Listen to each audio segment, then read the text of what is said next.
Here we see pure consciousness posited in a twofold manner. Once as the restless movement to and fro all its moments, aware in them of an otherness which is superseded in the act of grasping it. And again, rather as the tranquil unity certain of its own truth. For this unity, that movement is the other, while for this movement, that tranquil unity is the other, and consciousness and object alternate within these reciprocal determinations. Thus, on the one hand, consciousness finds itself moving about, searching here and there, its object being the pure in itself and essence. On the other hand, it knows itself to be the simple category, and the object is the movement of the different moments.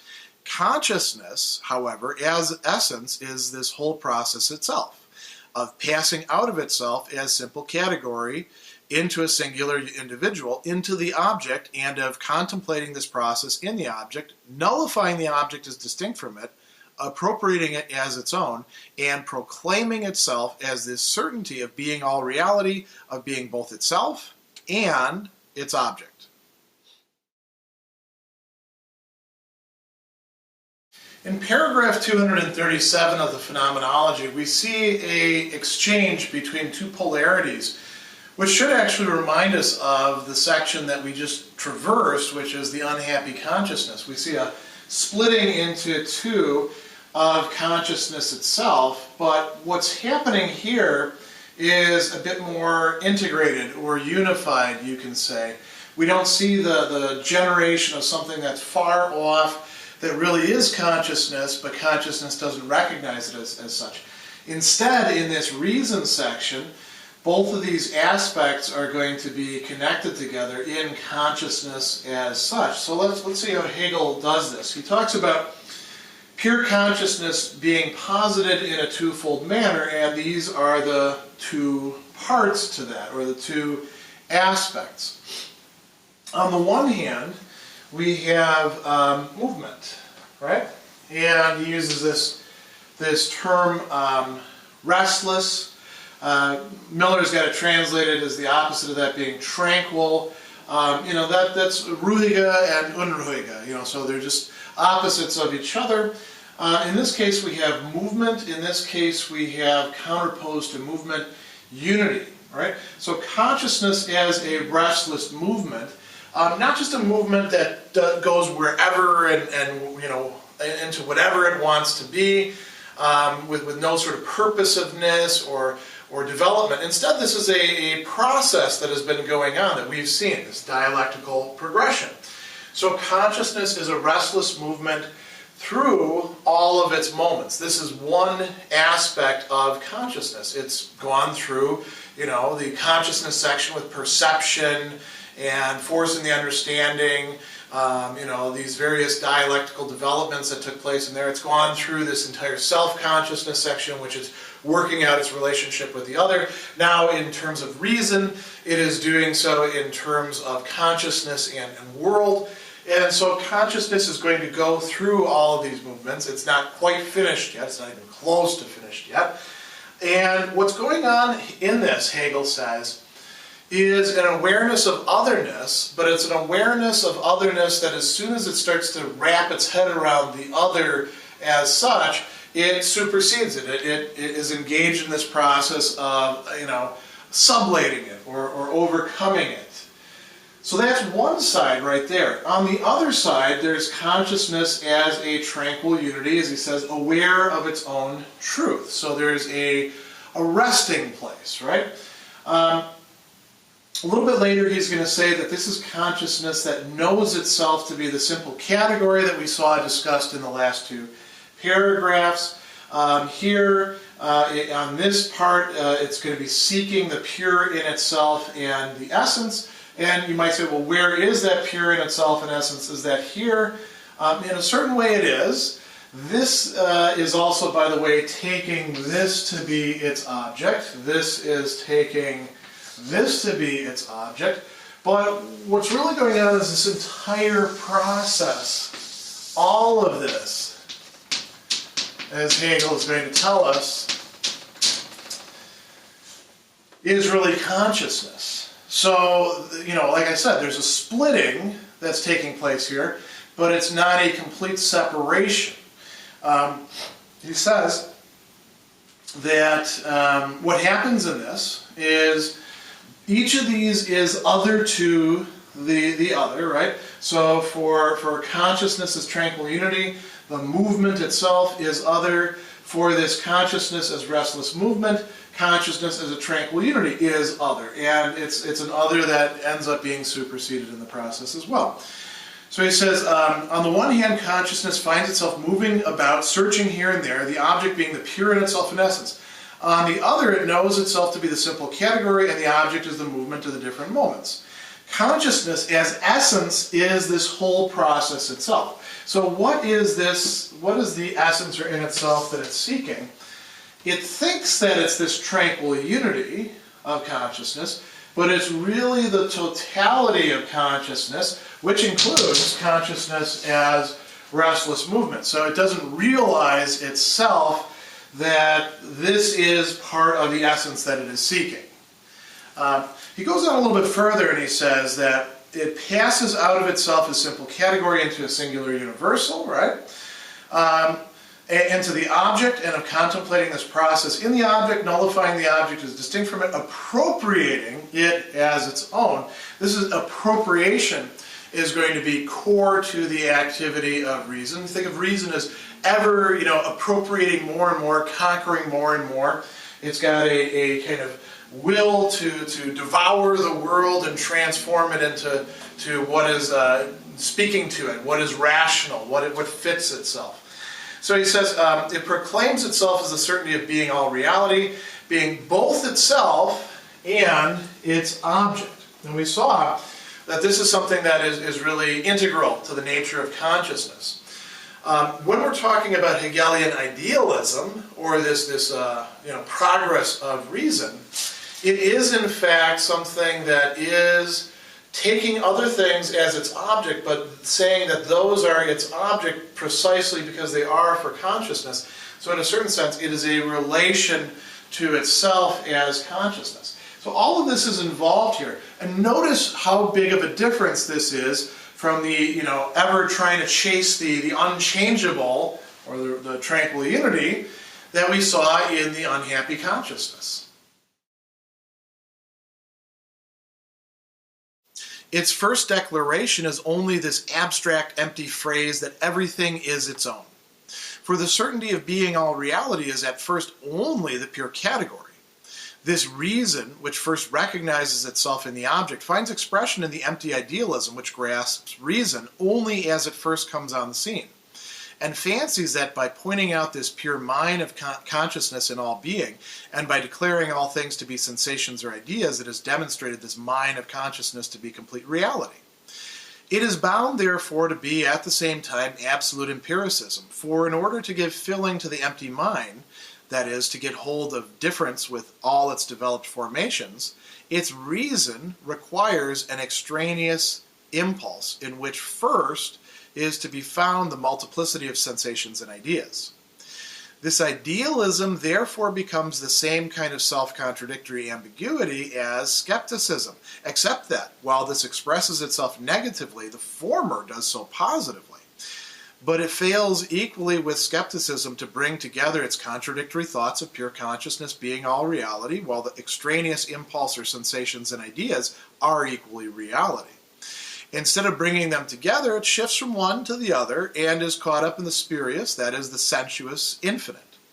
Since reason is all reality in the sense of the abstract mind, and the other is for it something indifferent and extraneous, what is here made explicit is that kind of knowing of an other by reason, which we met with in the form of meaning, perceiving, and the understanding, which apprehends what is meant and what is perceived. Such a knowing is at the same time pronounced by the very principle of this idealism not to be a true knowing, for only in the unity of apperception lies the truth of knowing. The pure reason of this idealism, in order to reach this other which is essential to it, and thus is the in itself, but which it does not have within it, is therefore thrown back by its own self onto that knowing which is not a knowing of what is true. In this way it condemns itself of its own knowledge and volition to being an untrue kind of knowing, and cannot get away from meaning and perceiving, which for it have no truth.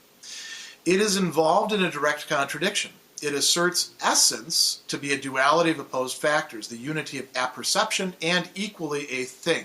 Whether the thing is called an extraneous impulse or an empirical or sensuous entity or the thing in itself, it still remains in principle the same, that is, extraneous to that unity. This paragraph, number 238, is a very rich one in terms of its suggestive implications when you're reading through it. On the one hand, you can see Hegel talking about things like idealism, empiricism, skepticism, and it's not only tempting, but I think actually legitimate to try to identify this, or at least connect it, with certain movements and figures within philosophy, in modern philosophy, reaching up to Hegel's time, which he's trying to move past. Notice that he's going to speak about empty idealism, by contrast to the kind of idealism that he himself is trying to work out, which presumably is not going to be idealism in the standard sense in which it's merely opposed to materialism or empiricism or skepticism or whatever you like. It's going to have to encompass them. The other thing that I'd like to say about this is that I think that as you're reading through this paragraph in particular, and as you look at what I've got here on the chalkboard, sort of schematizing the movement and the different moments that Hegel is dealing with, you should ask yourself about the location of three things that he's going to reference in here. One is, well, where does reason, capital R, actually fit in here? How does that play its role? Is that identified with any one of these things, or is it the whole process itself, the moments that are connected together and opposed to each other in this? Another thing to ask about, another R word, where is reality? Where is what is taken to be foundational or most important? Remember, we're doing this for consciousness. This is a phenomenology. So we want to see how consciousness is actually grasping things, how things are appearing to consciousness. But at some point, we don't want it merely to be phenomenology in the sense of just being about appearances. We want to get at some sort of metaphysical basis, some sort of metaphysical reality, something that has essence, as Hegel calls it, right? And then the third thing to ask is, and this one might seem very obvious, let's put it over here, but maybe it doesn't fit there. Where is, as Hegel is going to refer to it, the unity of apperception, using this term that is very important in a Kantian sense, but using it in a somewhat different way. So this paragraph is a little bit long. Let's work our way through it point by point. He says, in its first declaration is only this abstract empty phrase that everything is its own. He's talking about reason, right? For the certainty of being all reality is at first only the pure category. We saw that worked through in the earlier paragraphs in this section. Ultimately, we got to this, rather enigmatic category of the singular individual, which we're going to have to explore as we go on through reason. And so, category itself is a little bit murky at this point. And he says, this reason which first recognizes itself in the object finds its expression in empty idealism, which grasps reason only as it first comes on the scene. Fancies that by pointing out this pure mind, and you notice I've got the I here in parentheses, after the mind. Up until this point, we've really been talking about the pure I, haven't we? That's what made it easy to say, well, the unity of apperception must be over here in the pure I of consciousness. Now, consciousness is asserting something like, well, this is not only for me, but existing within my consciousness. That's where its being is. This is a very important movement here. Let's stress the difference between saying, I have an idea of something which is external to me, and my idea is just sort of a dim copy of it, or something like that. And what that thing out there is, insofar as I know it at all, is really my idea of it. Those are very different positions, right? One is indeed a kind of empiricism. I know the object because it is out there, and I experience it in some way, and my ideas, I hope that they're somehow connected with it, or mirror it in some way, but I don't really know at all because I can't ever grasp the thing out there by itself. Why is idealism so attractive? Because it holds out the possibility that what we're really knowing is what is ours, something that we can be assured of. We've seen how important certainty is for Hegel, but we want to know whether we have the truth of that certainty. Let's go on. So he says, it fancies by pointing out this pure mind of consciousness in all being and declaring all things to be sensations or ideas. Now, these are being used not in a very technical sense here, so don't try to read in an entire epistemology. Hegel is just merely signaling the fact that, we have what we call sensations or perceptions, things that we say or that we grasp the outside world with, the external world, like, my jacket being gray, and really it's a whole bunch of different colors mixed in together if you looked at it carefully. Those are sensations, right? And then we have ideas. What are ideas? I'm just going to give you a few examples. Freedom is an idea, right? Can you directly observe freedom in the sense of perceiving it? Not really, right? But it is something that we take to be real in some sense, unless you're a doubter about freedom. Hegel's not, by the way. And so that's something that we could have an idea of. Or reason itself can be understood to be an idea. So, what does it mean then to say that the pure mind takes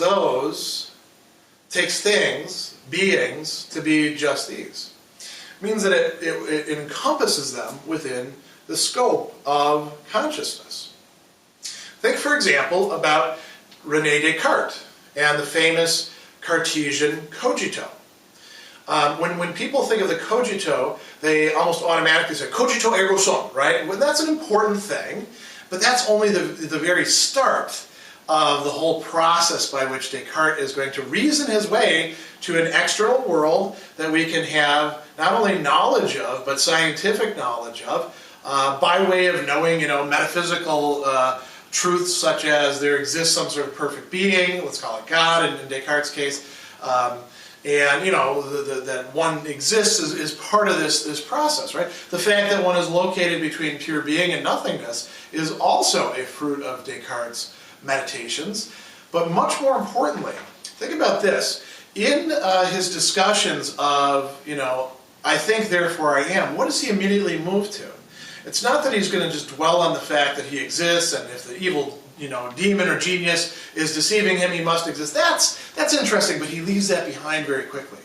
He wants to know what it is to be a thing that thinks, a thing whose essence is to be thought, a thing who, primarily exists as something that engages in thought. And he says that it's to have, for example, sensations, but the sensations don't necessarily conform to things that are out there. That's where, for example, the evil demon could be putting things into my head, or I could just be deceived, about what my senses are providing to me, because the senses, all they do is transmit impulses. They don't actually provide me with the thing itself, do they? What I know, what I have consciousness of, is only that image that I have. Our passions, our emotions, Descartes will say, are actually going to be something that we think. They are types of thoughts. They're connected with the body, but they're thoughts. Willing and willing against. All of these sorts of things are parts or within the scope of thought. For Hegel, he's not going to talk in terms of thought, he's going to talk in terms of consciousness. And that is exactly the sort of thing that we're talking about here. If we think about an empiricist like John Locke, for example, now, John Locke is an empiricist, but he is also very rationalist in certain respects as well, so some things kind of fit over here. Hegel's going to say that empiricism is trying to tell us that, what's gotten into our head has come from the outside. And then, we may have operated on it, but we did so with things that were coming in originally from the outside. Look at this, John Locke's position, and you can see John Locke as, in a certain way, counterposed to the position of a Descartes, or, any of the other rationalists. So let's go on with this. This is a very fascinating discussion here, right? He says, it's declared all things to be sensations or ideas. It's demonstrated this mind of consciousness to be complete reality. That's what a mistaken form of idealism does. This is the idealism that people worry about falling into, a solipsism, saying that only the subject exists, right? Only the self exists. This is not Hegel's idealism. He goes on and he says, it's bound, therefore, to be at the same time, here's where the transformation happens, absolute empiricism.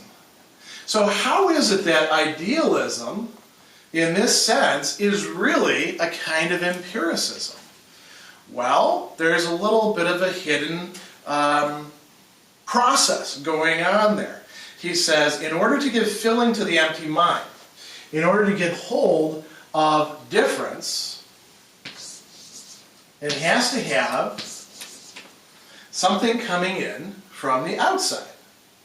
He calls this, he says, its reason requires an extraneous impulse in which is first to be found the multiplicity of sensations and ideas. And I put thing here just to be, very generic. I'm not asserting that these are substances, but there's something coming from the outside, and that something is actually impinging upon the pure mind, giving it sensations and ideas, so it's not entirely wrapped up in its own head. How do we know this? Well, could it have thought of all this stuff on its own? Even Descartes says no. Descartes says, if I were so perfect as to, have given myself all these, I wouldn't have any doubts. This is roughly paraphrasing, right? And we can see the same thing arise as a problematic over and over again throughout the centuries leading up to Hegel. So he says, this idealism therefore becomes the same kind of self-contradictory ambiguity as skepticism, the skepticism that we went through in the Stoicism, Skepticism, and the Unhappy Consciousness section, where what was characteristic of skepticism? It was not able to arrive at an integrated view of things, and even its own doubts and even its own negations turned out to be in a certain way contradictory.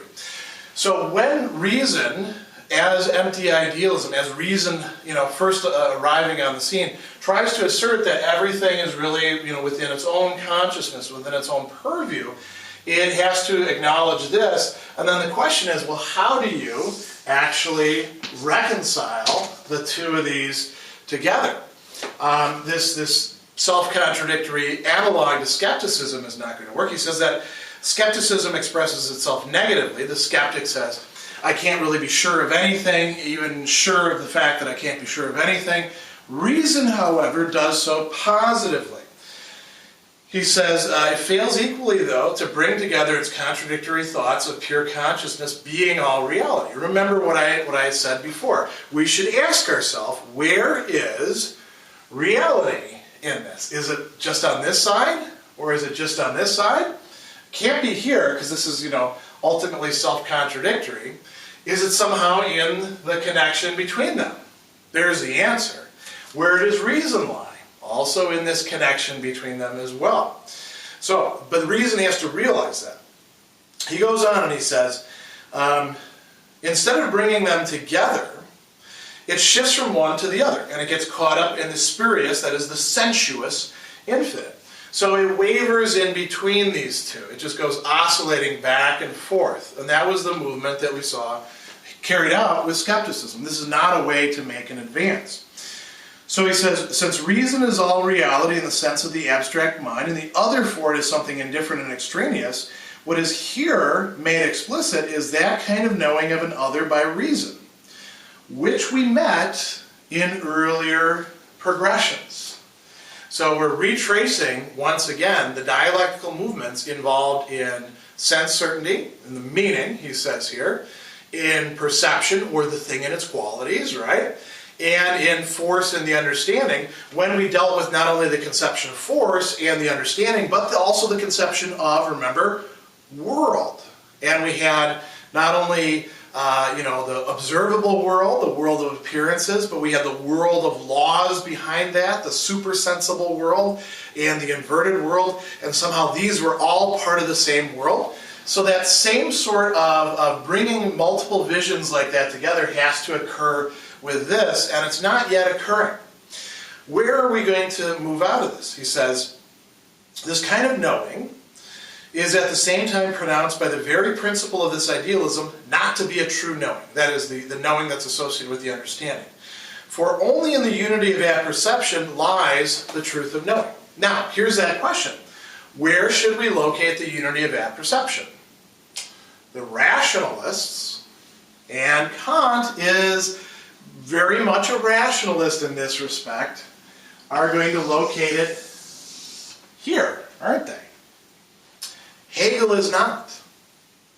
The unity of apperception is somehow going to have to encompass all of this, which means that it is not merely on the side of the subject, but also encompassing the object. You might say, how is it any different than what Kant is saying about, the world existing for me? Well, we're going to see that play itself out, but let me just give you a sort of a little teaser about that. What does Kant have lying behind the scenes of the appearances? The appearances are really all we can know, but we can certainly think beyond the appearances, or at least hope beyond the appearances. It's the thing in itself. For Hegel, there isn't going to be any inaccessible thing in itself behind the appearances that we cannot make progress into. That's not to say that appearances are all that we have or any sort of silliness like that. It's to say something much more profound, which is that reason, human reason, or at least, as we move forward into spirit and absolute knowing, is able to penetrate into all of reality and make it its own, or sort of recuperate its relationship with it. So he goes on and he says, the pure reason of this idealism, in order to reach this other which is essential to it, and it thus is the end itself, but which it does not have within it, is thrown back by its own self onto that knowing which is not a knowing of what is true. So it wants to keep everything on this side. It realizes there's also something on this side. It wants to have what that is. It throws itself back over here. It cannot be satisfied in doing so. So he says, in this way it condemns itself in its own knowledge. Now notice this key phrase. It condemns itself in its own knowledge, which is, speculative or theoretical, an activity of the intellect, and its volition to being an untrue kind of knowing. Why bring up volition there? We've seen that with Hegel, the theoretical and the practical can be distinguished but are never truly dissociated from each other. The entire driving force of the dialectical development is, you might say, the working out of practical reason. Practical reason is motivated not only by a desire to know, a desire to grasp what is most fundamental or important or to systematize, but to do things, to react to values, to embody the good, to resist the evil. We could go on and on and on about that. For Hegel, practical reason and theoretical reason, or speculative reason, or if you like to call it pure reason, which is, doesn't even make sense in a Hegelian form, they're fused together. They fit in with each other. This is a very important thing to keep in mind as we move into later sections of reason. So he says, it condemns itself to being an untrue kind of knowing. It cannot get away from meaning and perceiving, which for it have no truth. It's involved in a direct contradiction. It asserts essence to be a duality of opposed factors, the unity of apperception, and equally a thing. The thing, this is why I chose the word thing over here, right? Thing is something that's supposed to be object, outside of ourselves.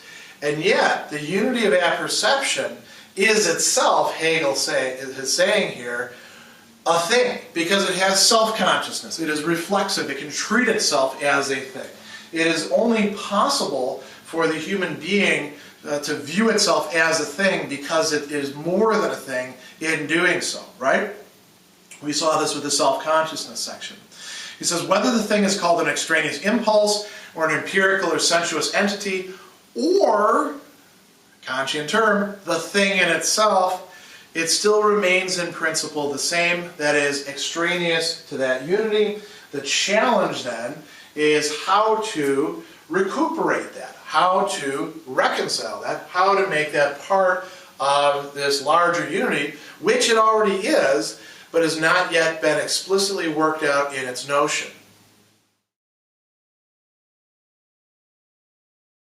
This idealism is involved in this contradiction because it asserts the abstract notion of reason to be the true. Consequently, reality directly comes to be for it a reality that is just as much not that of reason, while reason is at the same time supposed to be all reality. This reason remains a restless searching, and in its very searching declares that the satisfaction of finding is a sheer impossibility. Actual reason, however, is not so inconsistent as that. On the contrary, being at first only the certainty that it is all reality, it is aware in this notion that qua certainty, qua I, it is not yet in truth reality, and it is impelled to raise to its certainty to truth and to give filling to the empty mind.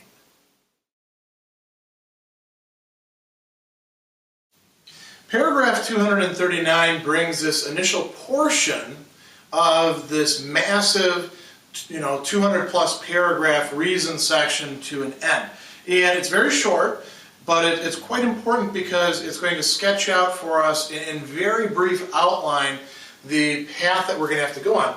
And what I've got here on the board is the problematic as Hegel has now developed it, particularly in the last paragraph. You can identify each of these points here with empiricism, idealism, and skepticism that we just talked about. But he's also going to show us the path forward and what gives us the path forward, a fundamental realization. So he says the idealism is involved in this contradiction. Why? Because it asserts the abstract notion of reason to be the true. And remember, we're talking about truth not just as what is expressed in a proposition that happens to be the case, even if it happens to be a very general proposition. We're talking about the true as something that on the one hand consciousness can grasp as true, and the true is something that is encompassing, something that grounds our grasp of the true as the true. I know that's a little bit confusing to say, but it'll get clearer as we go on. So we've got this contradiction involved in what Hegel has called empty idealism, not the kind of idealism that he himself is proposing. So what is the contradiction? I have two things here that sort of directly contradict each other, and then there's how the contradiction expresses itself. So on the one hand, as he says, reality comes to be a reality for reason, which is not of reason, right? There's something to reality that escapes the grasp of reason. And why is that a problem? Well, because we've asserted in idealism that reason is supposed to be all, without exception, all reality. And now I put in parentheses here this word already, because that is going to cue us into Hegel's solution to this, right? So just keep that in mind. Now, what is the outcome of this? He says that reason becomes a restless searching and declares satisfaction in finding any sort of answer or conclusive thing to be impossible. This is the skeptic part, right? And so we have these three moments of the contradiction. That's a problematic situation. And so if that's what idealism really amounts to, throw idealism out. This is why Hegel has said earlier on, idealism in the way that many people are expressing it is, unbelievable, incomprehensible, crazy talk, right? How is Hegel going to get us out of this? Well, that's got to be wrong. If our assumption here led us into problems, then we have to do something different. This is where he talks about actual reason. He says actual reason is not so inconsistent as that. On the contrary, being at first only the certainty that it is all reality. Now notice, we have, instead of asserting reason to be the true, asserting reason to be a kind of certainty, right? Truth, certainty, not the same thing. Certain that it's all reality, he says, it's aware in this notion that as certainty, qua I, it is not yet in truth reality. So, certainty and truth at this point of reason being all reality, they're not equating to each other. And what do we have to do in that case? We can say, oh, well, we're done. They don't equate to each other. We don't have to go any further.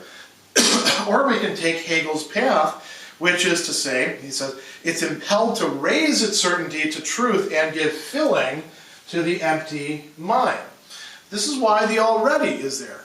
Reason in history, of course, has already done that. That's why Hegel can look back on it. Reason at this point in the phenomenology has not done that. And realizing that it has not done that yet means that there isn't really this contradiction that has been worked out and assumed to be sort of the be-all and end-all of positions here. Instead, actual reason has to get away from the merely abstract and move into more and more concrete dialectical progressions and shapes of consciousness. That is what is going to happen in the sections to come.